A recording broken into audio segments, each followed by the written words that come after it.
जय श्री कृष्णा। राधे राधे। आप सभी को कृष्ण जन्माष्टमी की हार्दिक शुभकामनाएं। कृष्ण जन्माष्टमी को गोकुलाष्टमी, रोहिणी श्री कृष्ण जयंती और श्री जयंती के नाम से भी जाना जाता है। इस दिन अर्धरात्रि में अष्टमी तिथि और रोहिणी नक्षत्र के संयोग में भगवान श्री कृष्ण का जन्म हुआ था, तो उसी दिन को जन्मोत्सव के रूप में मनाया जाता है। भगवान श्री हरि विष्णु के अवतार माने जाने वाले प्रभु श्री कृष्ण का हिंदू धर्म में बहुत ही बड़ा महत्व है। श्री कृष्ण जन्माष्टमी भादो मास की कृष्ण पक्ष की अष्टमी तिथि को मनाई जाती है। तो इस साल 2024 में सारे लोगों के कन्फ्यूजन बना हुआ है कि व्रत 26 अगस्त को रखना है या 27 अगस्त को रखना है। तो चलिए जानते हैं कि जन्माष्टमी किस तिथि को मनाई जाएगी और पूजा के लिए शुभ मुहूर्त क्या रहने वाला है। श्री कृष्ण जन्माष्टमी का व्रत 26 अगस्त सोमवार को मनाया जाएगा। इस साल भगवान श्री कृष्ण का 5251वां जन्मोत्सव मनाया जा रहा है। तो इस दिन पूजा करने का शुभ मुहूर्त 26 अगस्त को दोपहर 12 बजे से 27 अगस्त के देर सुबह 12:04 तक रहने वाला है। जन्माष्टमी के दिन रोहिणी नक्षत्र दोपहर 3:55 से प्रारंभ होगा और 27 अगस्त को दोपहर 3:35 पर समाप्त हो जाएगा। श्री कृष्ण जन्माष्टमी के दिन सबसे पहले सुबह उठकर ओम नमो भगवते वासुदेवाय का मन ही मन जाप करिए ना चाहिए। इसके बाद में स्नान करके सूर्योदय को जल अर्पित करना चाहिए। आपके घर में बाल स्वरूप लड्डू गोपाल की मूर्ति स्थापित हो, वहाँ पर साफ सफाई करके गंगा जल डालकर शुद्ध करना चाहिए। इसके बाद में अशोक की पत्ती, फूल माला, सुगंध इत्यादि चीज़ों से वहाँ पर खूब सजाना चाहिए और साथ ही इस जगह छोटे छोटे खिलौने भी रखनी चाहिए और पालना भी लगाना चाहिए। प्रसन्न मन के साथ श्री हरि का कीर्तन करें और व्रत रखें। संभव हो तो निराहार अथवा फलाहार व्रत रखें और फिर शाम के समय भजन कीर्तन करें, पूजन करें। और अर्धरात्रि को जब भगवान श्री कृष्ण का जन्म हो जाता है तो सबसे पहले ताली बजाएं। उसके बाद में कृष्ण भगवान को पंचामृत से स्नान कराएं। प्रभु को पकवान, माखन, मिश्री आदि चीज़ों का भोग लगाना चाहिए। साथ में तुलसी दल भी अवश्य अर्पित करें। अपने परिवार की सुख शांति और मंगल कामना करें और फिर उस प्रसाद को घर के लोगों में आस पड़ोस में बांटते। मान्यता है कि जन्माष्टमी पर श्री कृष्ण के बाल स्वरूप की पूजा करने से हर दुख, दोष और दरिद्रता दूर हो जाती है और भगवान श्री कृष्ण के आशीर्वाद से घर में सुखी समृद्धि का आगमन होता है। तो आइए अब सुनते हैं श्री कृष्ण जन्माष्टमी व्रत कथा। तो आप सभी से मेरा कहना है कि शीला भक्ति चैनल को सब्सक्राइब करके कमेंट बॉक्स में जय श्री कृष्ण कन्हैया की जय हो जरूर लिखें। तो आइए सुनते हैं जन्माष्टमी व्रत कथा। बोलिए कृष्ण कन्हैया की जय हो, बोलिए नंद बाबा की जय हो, बोलिए जसोदा मैया की जय हो। स्कंदा पुराण के मुताबिक द्वापर युग की बात है। उन दिनों मथुरा में उग्रसेन नाम का एक राजा हुआ करते थे। उनका पुत्र था कंस और पुत्री थी देवकी। राजा उग्रसेन स्वभाव से बहुत ही सीधे साधे थे। यही वजह थी कि उसके पुत्र कंस ने उनका राज हड़प लिया और स्वयं मथुरा का राजा बनकर बैठ गया। कंस अपनी बहन देवकी से बहुत ही स्नेह करता था। देवकी का विवाह वासुदेव से तय हो गया। जैसे ही देवकी और वासुदेव की विवाह संपन्न हुआ तो उसके बाद में कंस स्वयं अपने रथ को हाँके हुए अपनी बहन को ससुराल छोड़ने के लिए रवाना हो गए। जैसे ही कंस देवकी और वासुदेव को लेकर बीच रास्ते तक पहुंचा, तभी एक आकाशवाणी हुई कि जिस बहन को तुम इतने प्रेम से विदा करने के लिए स्वयं जा रहे हो, उसी बहन का 8वां पुत्र तेरा संहार करेगा। यह सुनते ही कंस तो क्रोधित हो गया और देवकी और वासुदेव को मारने के लिए आगे बढ़ा। तो वासुदेव ने हाथ जोड़कर कंस से कहा कि देवकी को कोई भी नुकसान ना पहुंचाओ। मैं स्वयं देवकी की 8वीं संतान लाकर आपको सौंप दूंगा। तो वासुदेव की बात सुनकर कंस ने कहा कि मुझे आपकी 8वीं नहीं, हर संतान चाहिए। तो वासुदेव ने कहा जैसा तुम कहोगे मैं वैसा ही करूँगा। देवकी की जन्म लेने वाली हर संतान मैं आपको लाकर सौंप दूंगा। तो कंस ने कहा, मैं तुम्हें ऐसे आज़ाद तो नहीं छोड़ सकता, इसलिए मैं तुम्हें कारागार में रहना होगा। यह कहकर कंस देवकी और वासुदेव को अपने साथ वापस ले आया और अपने कारागार में डाल दिया। इतने लाड प्यार से पली देवकी ने कारागार में बहुत से कष्ट सहन किए। नीचे जमीन पर सोना पड़ता था। उसके और उसके पति के हाथों और पैरों में बेड़ियां डाली हुई थी। जब वह गर्भवती होती तो उसके लिए यह सब कुछ बहुत ही असहनीय हो जाता। अपना और वसुदेव का हाल देखकर कभी कभी देवकी रोने लगती तो वसुदेव उससे समझाते कि जैसे ही तुम्हारी 8वीं संतान का जन्म हो जाएगा तो हम उसे कंस को सौंप कर चले जाएंगे। तो कारागार में ही देवकी ने अनेक कष्टों का सहन करते हुए 7 संतानों को जन्म दिया और कंस ने भी सभी को एक एक करके मार दिया। अब कंस को इंतजार था कि देवकी की 8वीं संतान का जैसे ही देवकी फिर से गर्भवती हुई तब कंस ने कारागार का पहरा और भी कड़ा कर दिया। इस तरह देवकी के 9 महीने पूरे हो गए। तब भादो माह की कृष्ण पक्ष की 8वीं तिथि को रोहिणी नक्षत्र में कन्हैया का जन्म हुआ। कन्हैया का जन्म होते ही विष्णु भगवान ने वासुदेव को दर्शन देकर कहें कि मैंने स्वयं तुम्हारे यहाँ पुत्र के रूप में जन्म लिया है। तो वासुदेव ने हाथ जोड़कर आंखों में आंसू भरकर भगवान श्री विष्णु से कहें कि आपने मेरे यहाँ जन्म लिया है, यह मेरे लिए सौभाग्य की बात है। लेकिन जैसे ही मेरे साले कंस को इस बात का पता चलेगा तो वह इस बालक को मार देगा। हे प्रभु, देवकी ने एक एक करके अपनी 7 संतानों को खो दिया है। अब यह उसकी 8वीं संतान है। मुझसे उसका यह दुख देखा नहीं जाता। तो वासुदेव की बात सुनकर भगवान श्री हरि विष्णु बोले कि अब तुम्हें डरने की कोई ज़रूरत नहीं है। अब तुम ऐसा करो, वृंदावन जाकर अपने मित्र नंद बाबा के घर पर अपने बच्चों को छोड़ आओ और नंद बाबा के यहाँ पर घर जसोदा जी के ने एक कन्या को जन्म दिया है, उस कन्या को लाकर कंस को दे देना। तो भगवान श्री हरि विष्णु की बात सुनकर वासुदेव बोले कि प्रभु, मैं जाऊं कैसे?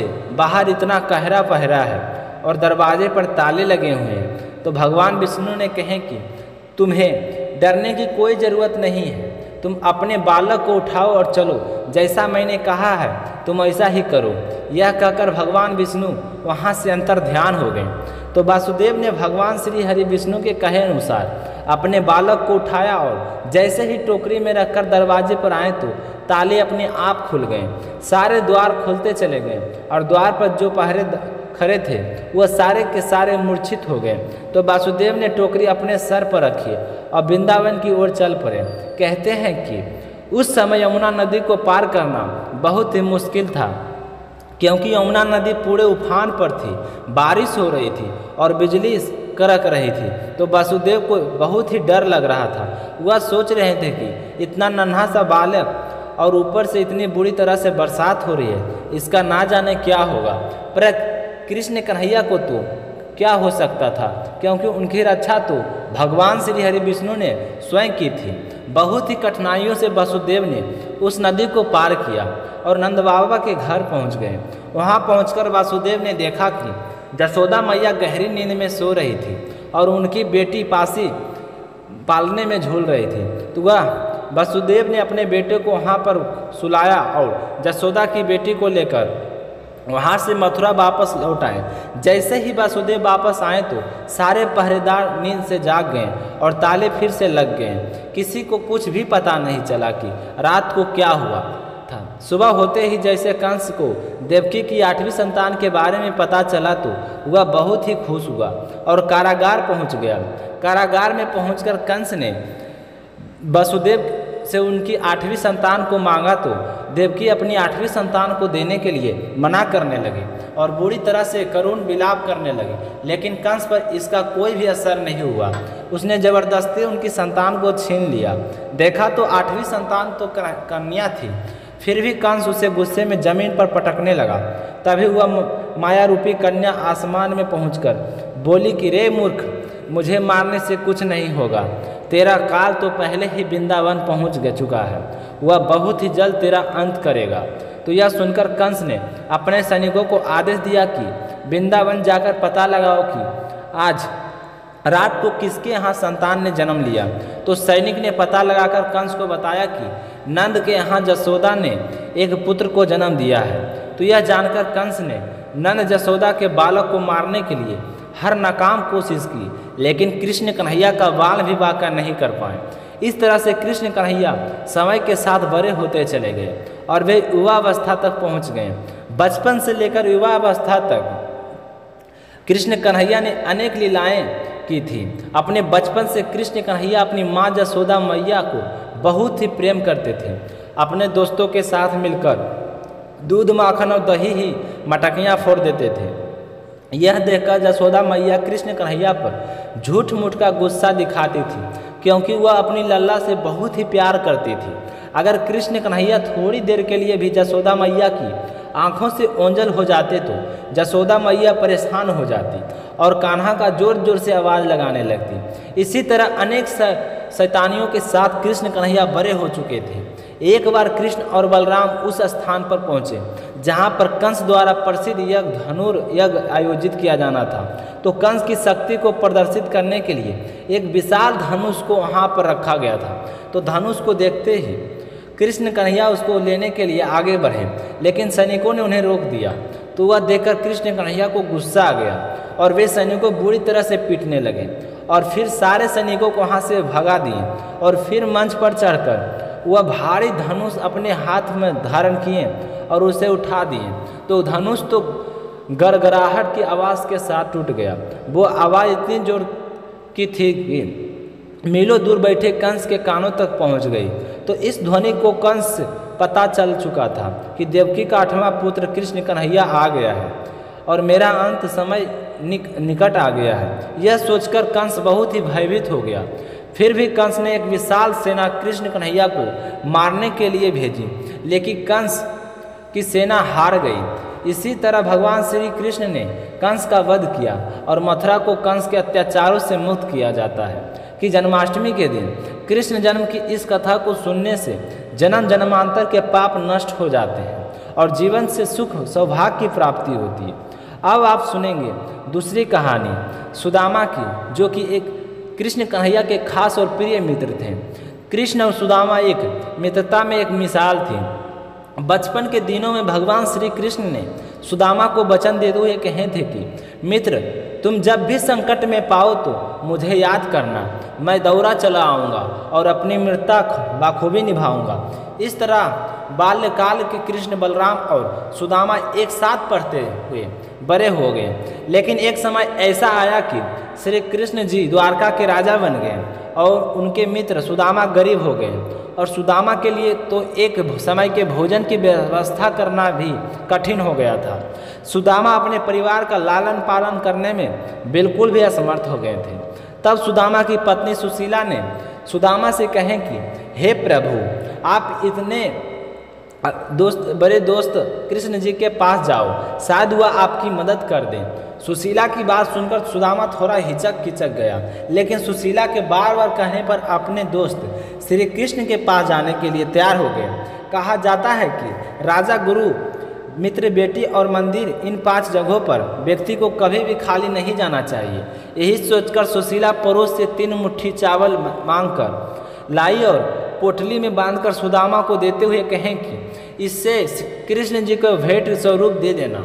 सुदामा उस पोटली को लेकर द्वारका नगरी में श्री कृष्ण से मिलने के लिए चले पड़े। रास्ते में सुदामा चलते चलते बहुत ही थक चुके थे।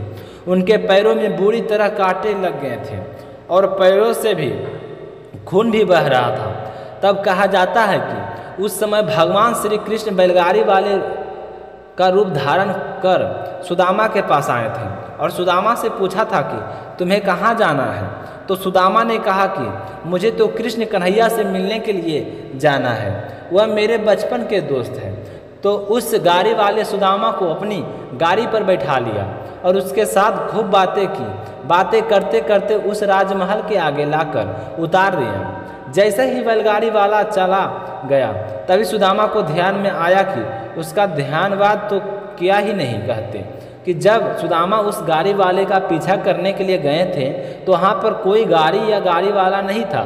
तो यह देखकर आश्चर्यचकित होते हुए सुदामा वापस राजमहल के द्वार पर आ गए।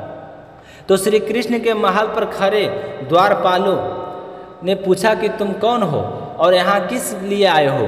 तो सुदामा ने अपना परिचय दिया और कहा कि वो श्री कृष्ण के मित्र हैं।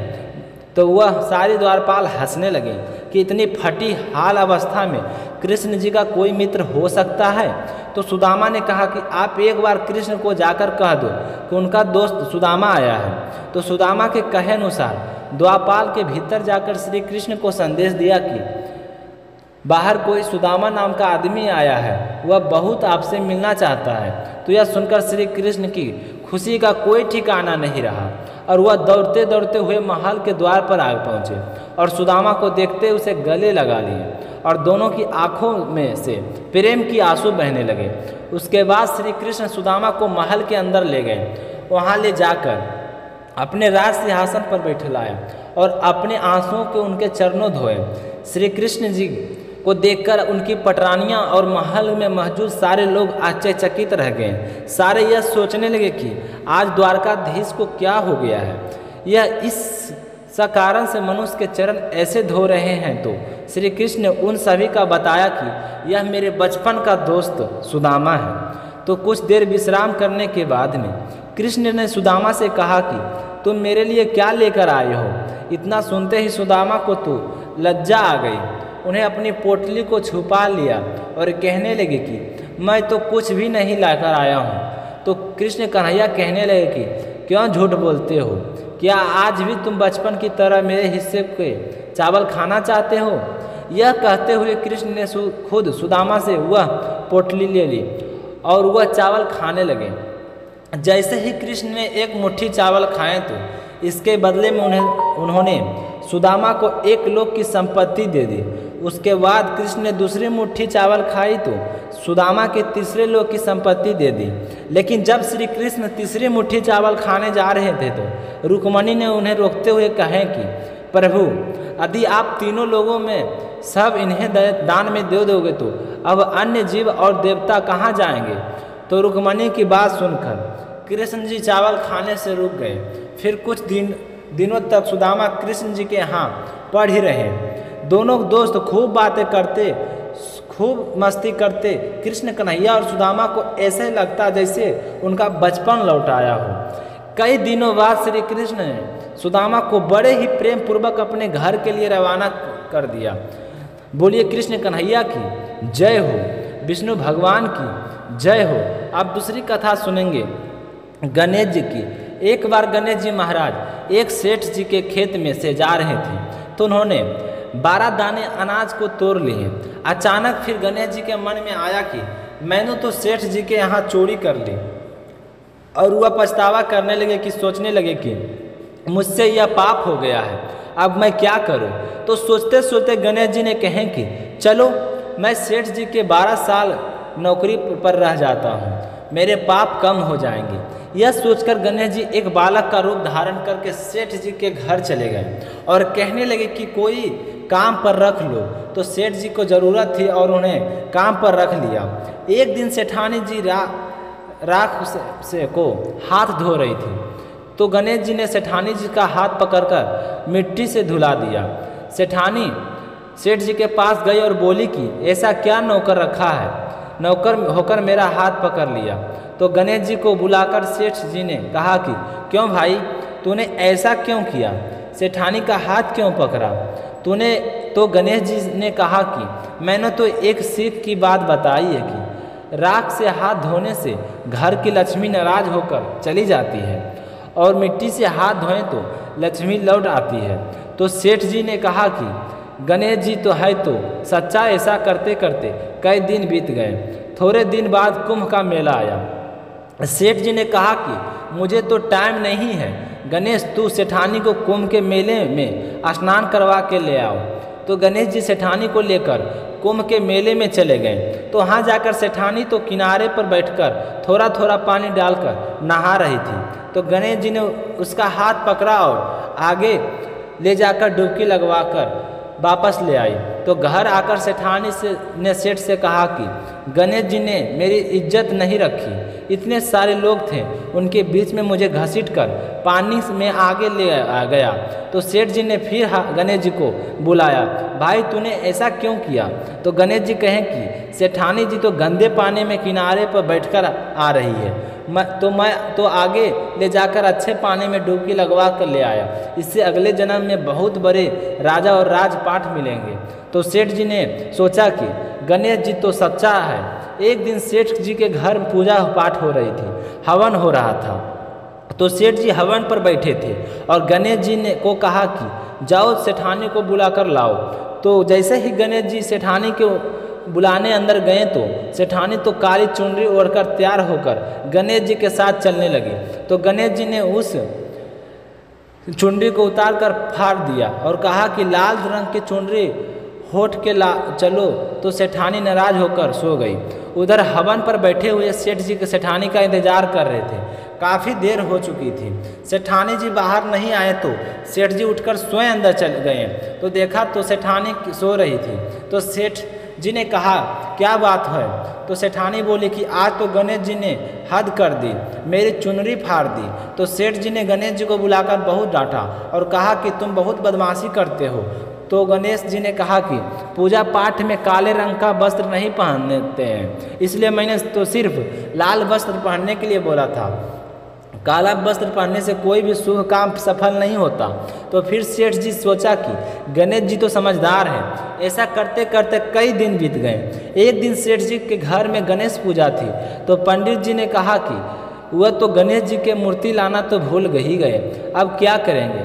तो गणेश जी बोला कि मेरे को ही मूर्ति बनाकर विराजमान कर लो, आपकी पूजा सफल हो जाएगी, आपके सारे काम सफल हो जाएंगे। तो यह सुनकर सेठ जी बहुत ही गुस्सा आया और वह बोले कि अब तुम तो अब सेठानी से मजाक करते थे तो ठीक था, लेकिन अब तो तुम मुझसे ही करने लगे। तो गणेश जी बोले कि मैं मजाक नहीं कर रहा हूँ, मैं तो सच कह रहा हूँ। ऐसा कहते ही गणेश जी ने अपने असली रूप धारण कर लिया। तो सेठ सेठानी को देखते ही रह गए। फिर उन्होंने गणेश जी की पूजा शुरू की। पूजा खत्म होते ही गणेश जी तो वहाँ से अंतर ध्यान हो गई।